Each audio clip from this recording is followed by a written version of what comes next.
রাধে রাধে বন্ধুরা, আশা করি সবাই ভালো আছো। বাজারে গেলে সবসময় কাতলা পোনা মাছ তো পাওয়াই যায়, তবে কিছু মাছ সবসময় পাওয়া যায় না। আজকে যেমন এনেছি চাপিলা খয়রা। এই চাপিলা খয়রা মাছ কিন্তু সবসময় বাজারে পাওয়া যায় না। এই খয়রা মাছটা খেতে বেশ ভালো লাগে।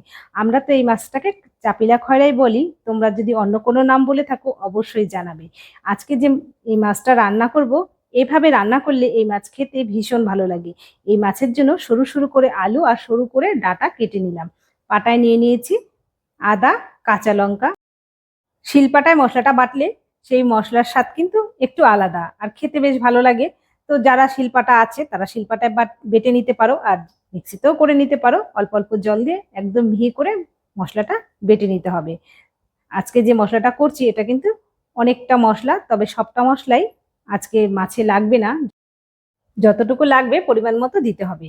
এদিকে মাছে লবণ আর হলুদ গুঁড়ো ভালো করে মেখে নিলাম। তো মাছগুলো দেখো বেশ সুন্দর আর টাটকা। এই মাছগুলো কিন্তু একটু নরম হলে পেট থেকে খুলে যায়। তো মাছগুলো যেহেতু একদম টাটকা, মাছটা কিন্তু খুব সুন্দর। কাটার পরেও একটা মাছও পেট খুলে যায়নি।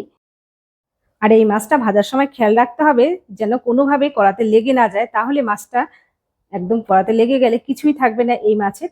তাই তেলটা খুব ভালো করে গরম করে অল্প অল্প মাছ দিয়ে উল্টে পাল্টে হালকা করে ভেজে নামিয়েছি। খুব কড়া করে কিন্তু এই মাছ ভাজিনি।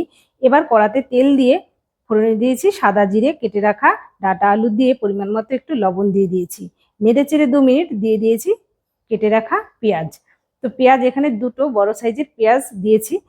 দিয়ে নেড়ে চেড়ে আলু ডাঁটার সাথে একটু ভালো করে ভেজে নিয়েছি পেঁয়াজটা নরম হওয়া পর্যন্ত। তো এভাবে পেঁয়াজ দিয়ে ডাঁটা আলু দিয়ে এই মাছ খেতে দুর্দান্ত লাগে। তো দেখো আলুটা কিন্তু খুব সুন্দর ভাজা হয়ে এসেছে, পেঁয়াজটা নরম হয়ে গেছে। এখন দিয়ে দিলাম বেটে রাখা মশলা, পরিমাণ মতো হলুদ গুঁড়ো, আর দিয়ে দিয়েছি জিরের গুঁড়ো 1 টেবিল চামচ। মশলার বাটি ধোয়া জল দিয়ে দিলাম।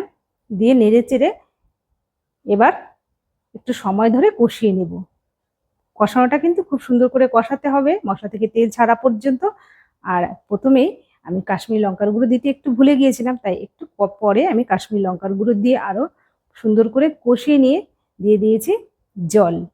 তো উষ্ণ গরম জল দিলেই কিন্তু ভালো লাগবে খেতে, এটা রান্নাটাও তাড়াতাড়ি হবে। তো উষ্ণ গরম জল দিয়ে ঝোলটা ফুটে ওঠার পর মাছগুলো দিয়ে দিয়েছি। ওপর থেকে 4টে কাঁচা লঙ্কা চেরা দিয়ে দিলাম, এতে গন্ধটা খুব ভালো হয়। হালকা হাতে মাছটা নেড়ে চেড়ে একটু ঢেকে রেখেছিলাম 5-7 মিনিট। ঢাকা খুলে দেখো কত সুন্দর হয়েছে। তো এভাবে হালকা হাতে নাড়তে হবে, মাছটা যেন ভেঙে না যায় সেদিকে খেয়াল রাখতে হবে। এই চাপিলা খয়রা মাছ বন্ধুরা এভাবে খেতে দুর্দান্ত লাগে। নামানোর আগে একটু ধনেপাতা দিয়ে দিয়েছিলাম। ঘরে থাকলে অবশ্যই ধনেপাতা দেওয়ার চেষ্টা করবে। এভাবে ধনেপাতা দিয়ে এই চাপিলা খয়রা মাছ খেতে অসাধারণ লাগে। এক থালা ভাত এই এক মাছ দিয়েই খাওয়া হয়ে যাবে।